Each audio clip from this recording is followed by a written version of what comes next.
வணக்கம் நேர்களே, நம்ம இன்றைக்கி அனலட்சுமி கிச்சனில் பார்க்க போகிற டிஷ் பார்த்திங்கன்னா கும்பகோணம் கடப்பா. இது எப்படி செய்யலாங்கிறத பார்க்கலாம். இது தோசை, சப்பாத்தி, இட்லி எல்லாத்துக்கும் சூப்பராக இருக்கும். இது எப்படி பண்ணலான்னு பார்க்கலாம். இதுக்கு தேவையான பொருள் பார்த்திங்கன்னா பச்சை பட்டாணி. நான் பச்சை பட்டாணியை நல்லா ஊற வச்சு ஒரு உருளைக்கிழங்கையும் வேக வச்சு எடுத்து வச்சுருக்கேன். அதுக்கப்புறம் இதுக்கு தேவையானது முக்கியமானது பாசிப்பருப்பை நான் என்ன பண்ணியிருக்கேன், நல்லா வேக வச்சு மேஷ் பண்ணி அதையும் ரெடியாக எடுத்து வச்சுருக்கேன்.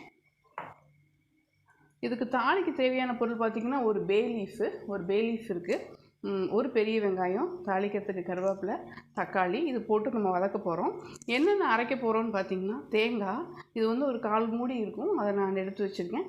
இஞ்சி துண்டு இருக்குது, பூண்டு பல், நம்ம காரத்துக்கு தகுந்த மாதிரி பச்சை மிளகா போட்டுக்குவோம். நான் 4 போடுறேன். கொஞ்சம் அடல்ட்டாக இருக்கிறதுனால, எல்லாருமே அடல்ட்ஸாக இருக்கிறதுனால பச்சை மிளகா 4 போடுறேன். தென் கொஞ்சோண்டு பொட்டுக்கடலை. நம்ம இந்த பொட்டுக்கடலை, இஞ்சி, பூண்டு, பச்சை மிளகா, தேங்காய் இதை போட்டு நம்ம ஃபஸ்ட்டு மிக்சியில் நல்லா அரைச்சிட்டு அதுக்கப்புறம் நம்ம இதோட சேர்த்து போகிறோம். இப்போ என்ன பண்ணலாங்கிறத பார்க்கலாம். நான் கடாயில் ஆயில், இது சில பேர் தேங்காய் எண்ணெய் விட்டு தாளிப்பாங்க. நான் கடைசியாக இறக்கும்போது தேங்காய் எண்ணெய் விட போகிறேன். இப்போ தாளிக்கிறதுக்கு இந்த பே லீஃபை இந்த கடலை எண்ணெய் போட்டிருக்கேன், இதில் போட்டேன்.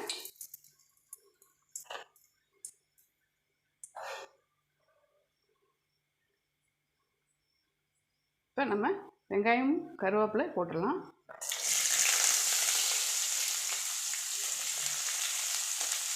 இது வதங்கிறதுக்கு தேவையான உப்பையும் போட்டோம்னா நல்லது. அதுக்கப்புறம் இது கூட கொஞ்சம் பெருஞ்சீரகம், சோம்புன்னு சொல்லுவாங்க இல்லையா, இந்த சோம்பை நான் பாருங்கள் இது கொஞ்சமாக போடுறேன். ஏன்னா நம்ம பட்டை சோம்புலாம் போட போகிறோம் அரைக்கிறதுக்கு. இந்த தேங்காய் கூட அரைக்கிறதுக்கு நான் அந்த கொஞ்சம் பே லீஃபு, பார்த்திங்கன்னா கிராம்பு, ஒரு ஏலக்காய் இதெல்லாம் வச்சுருக்கேன். இது இந்த அனீஸ், ஸ்டார் அனீஸ்லாம் இருக்கும் இல்லைங்களா, அதை போட்டு தான் அரைக்க போகிறேன். ஸோ ஃபஸ்ட்டு இது வதங்கட்டும். இப்போ நான் பெருஞ்சீரகமும் வெங்காயமும் போட்டிருக்கேன். வதங்கிறதுக்கு உப்பு போட்டுடலாம். இந்த டிஷ்ஷுக்கு தேவையான உப்பை நீங்கள் போட்டுடலாம். இது தொட்டு சாப்பிட போகிறோம், அதனால் உப்பு கவனமாக போடுங்க. அடுப்பை கொஞ்சம் மீடியம் ஃப்ளேமில் வச்சுட்டு நம்ம மிக்சியில் அரைக்கிறத இப்போ நம்ம அரைச்சிடலாம். இப்போ பாருங்கள், வெங்காயம் நல்லா வதங்கிடுச்சு. நான் இந்த டைமில் நம்ம தக்காளி போட்டுடலாம். ஒரு தக்காளி தான் எடுத்து வச்சுருக்கேன், போதும். நீங்கள் சப்போஸ் பச்சை பட்டாணி இல்லைனாலும் ஒரு உருளைக்கிழங்கு 2ஆக போட்டுக்கோங்க. நான் பச்சை பட்டாணி இருக்கிறதுனால ஒரு உருளைக்கிழங்கு போட்டுக்கிட்டேன். நான் ஒரு நேரத்துக்கு தான் செய்ய போகிறோம், 4 பேருக்கு. அதனால் நிறையா போட்டால் வேஸ்ட் தான். அதனால் இந்த மழை நேரத்துக்கு செஞ்சு சாப்பிட்டிங்கன்னா சூப்பராக இருக்கும்.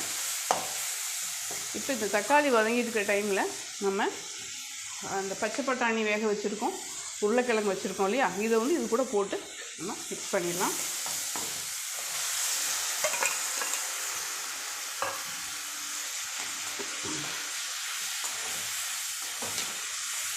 இது கூட இது கொஞ்சம் செட் ஆகட்டும்.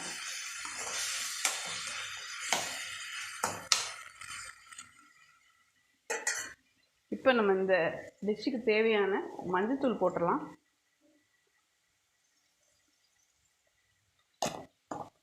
கொஞ்சம் தண்ணி விட்டுக்கலாம், இது கொஞ்சம் செட் ஆகிறதுக்கு.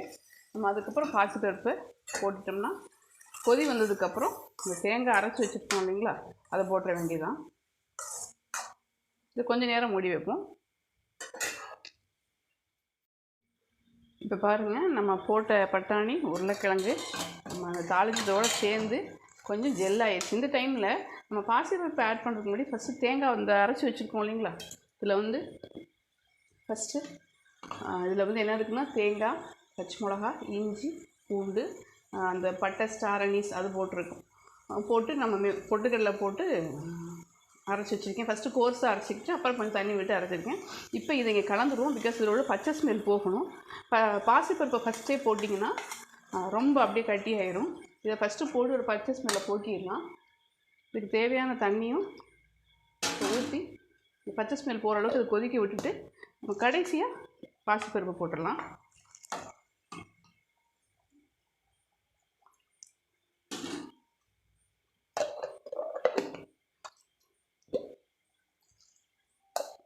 இதை நல்லா அடியில் பிடிச்சிடும், ஏன்னா பொட்டுக்கடலை போட்டிருக்கோம். அதனால் கொஞ்சம் கிண்டி விட்டுட்டு மூடி வச்சுருங்க. கொஞ்சம் பச்சை ஸ்மெல் போனதுக்கப்புறம் பாசிப்பருப்பு போட்டுக்கலாம். இப்போ பாருங்கள், நம்ம இந்த அரைச்ச தேங்காய் அதெல்லாம் போட்டோம் இல்லைங்களா, பாருங்கள் எப்படி இருக்குன்னு பாருங்கள். நல்லா கரெக்டான பதம் வந்துடுச்சு. இப்போ பச்சை ஸ்மெல்லாம் போயிடுச்சான்னு நீங்கள் கூட செக் பண்ணிக்கோங்க. உப்பு இருக்கான்னு பார்த்துக்கோங்க. எல்லாம் செக் பண்ணிவிட்டு இப்போ இந்த பாசிப்பருப்பு இருக்கு இல்லைங்களா, வேக வச்சோம் இல்லையா, இதை நான் என்ன பண்ணியிருக்கேன், ரொம்ப நல்லா மேஷ் பண்ணுறதுனால கொஞ்சம் தண்ணி விட்டேன்னா அப்படி கட்டியாக ஊற்ற முடியாது. அதனால் இதை ஆட் பண்ணிட்டேன். அவ்வளோதான். இப்போ இந்த பாசிப்பருப்போடு ஒரு கொதி வரட்டும். கொதி வரும்போது தேங்காய் எண்ணெயை ஒரே ஒரு ஸ்பூன், 1 டேபிள் ஸ்பூன் ஊற்றி இறக்கிடலாம். பிகாஸ் நம்ம தாளிக்கிறதுக்கு கடலை எண்ணெய் போட்டிருக்கோம். கடைசியாக கொஞ்சம் தேங்காய் எண்ணெய் விட்டு மல்லித்தலை போட்டு இறக்க போகிறோம். இது ஒரு கொதி வர வரைக்கும் கொஞ்சம் வெயிட் பண்ணுவோம்.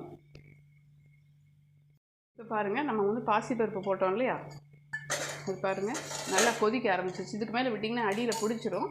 இந்த டைமில் நான் இந்த ஸ்பூனில் தேங்காய் எண்ணெயை இதில் போடுறேன். போட்டுட்டு கடைசியாக மல்லித்தலையும் போட்டு ஒரு பரட்டிட்டு ஆஃப் பண்ணிட போகிறோம். ஒரு சூப்பரான கும்பகோணம் கடப்பா ரெடி ஆகிடுச்சு. இதுக்கு தோசை, இட்லி, சப்பாத்தி, பூரி எல்லாத்துக்குமே ஆசமாக இருக்கும். செஞ்சு பாருங்கள். பண்ணிவிட்டு உங்களுடைய கமெண்ட்டை சொல்லுங்கள். மறக்காமல் சேனலை லைக் பண்ணுங்கள், ஷேர் பண்ணுங்கள், சப்ஸ்கிரைப் பண்ணுங்கள். தேங்க்யூ.